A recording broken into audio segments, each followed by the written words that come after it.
Chers et frères dans le Christ, bonjour et bienvenue à cette méditation en ce 24e dimanche du temps ordinaire.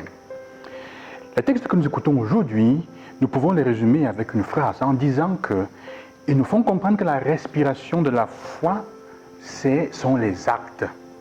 Ça, évidemment, la deuxième lecture, la lettre de Saint Jacques, nous le fait comprendre clairement quand il dit que les actes sont le signe, sont la manifestation de notre foi. Mais la première lecture du livre d'Isaïe et l'évangile de Marc nous font comprendre que ces actes, le summum de ces actes, c'est un don total en confiance avec Dieu. C'est faire confiance à Dieu et agir de manière que on sait qu'il ne peut pas nous abandonner. Ça veut dire aussi affronter la souffrance d'une façon intéressante, donner soi-même. La première lecture, en effet, on comprend que le serviteur souffrant, le texte qui nous fait comprendre, nous parle de quelqu'un qui a tellement confiance en Dieu qu'il accepte de souffrir. Il donne son dos et il accepte qu'on le frappe, à condition de ne pas trahir la mission pour laquelle il est là, et que Jésus nous fera comprendre avec cet évangile, c'est une mission d'amour. Il ne peut poser aucun acte qui risque d'être ambigu. C'est pour ça que dans l'évangile avec Pierre, il va dire à Pierre, quand il va annoncer, pose la question, qui suis-je pour les gens? Mais la question qu'il pose n'est pas tellement pour écouter la réponse. En fait, c'est pour les apôtres. C'est pour leur dire, pour vous, qui suis-je? Quelle est ta relation avec moi? Parce que ce que je vais dire maintenant va mettre en difficulté ta relation avec moi. Et en effet, quand ils disent, à travers Pierre, cette profession de foi fantastique, tu es le Messie, et Jésus lui dit tout de suite, fais attention, ne le dites à personne.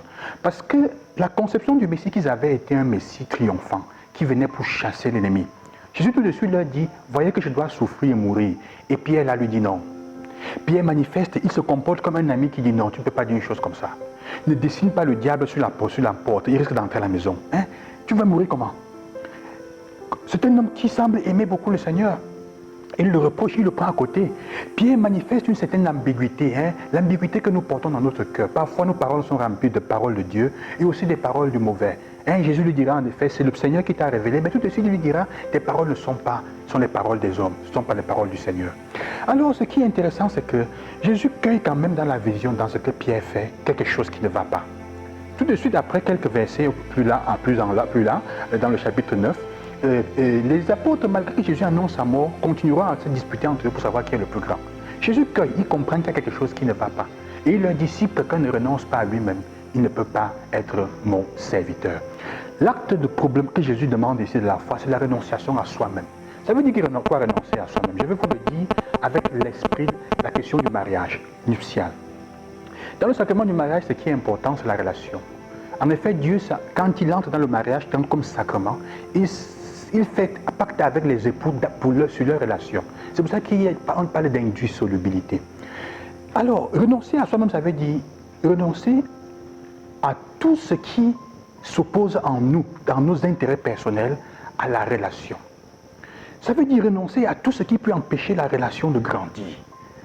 Et vous comprenez donc que toutes les fois que tu fais quelque chose qui détruit, qui gâte la relation, c'est une infidélité. Même si tu ne vas pas avec une femme ou avec un homme, c'est une infidélité. Tu gâtes la relation. Renoncer à soi-même dans le contexte, c'est ça, frères et sœurs.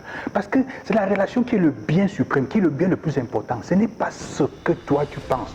Et c'est là à mesure où l'homme et la femme sont fidèles à la relation, à leur relation et la construisent de couple, qu'ils sont fidèles à eux-mêmes, au projet donc qu'ils se sont engagés à vivre.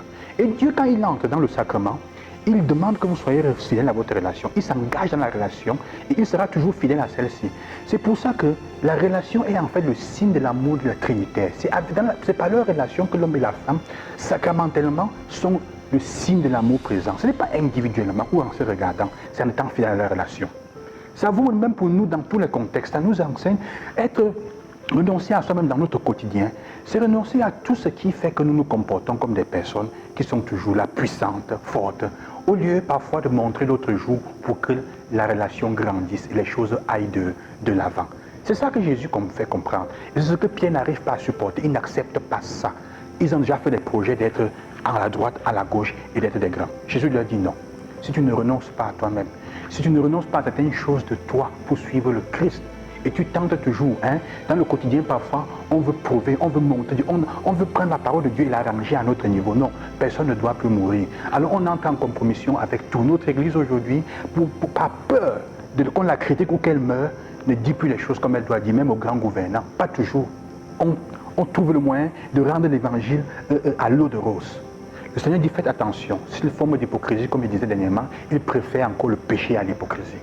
Que Dieu vous accompagne et qu'il vous aide dans cela, qu'il nous aide chacun et chacune cette semaine à nous demander qu'est-ce qui m'empêche de renoncer, ou est-ce que je suis attaché à moi au point où je gâte les relations que j'ai avec les autres. Bonne journée, bon dimanche, bonne semaine. Que le Seigneur vous bénisse.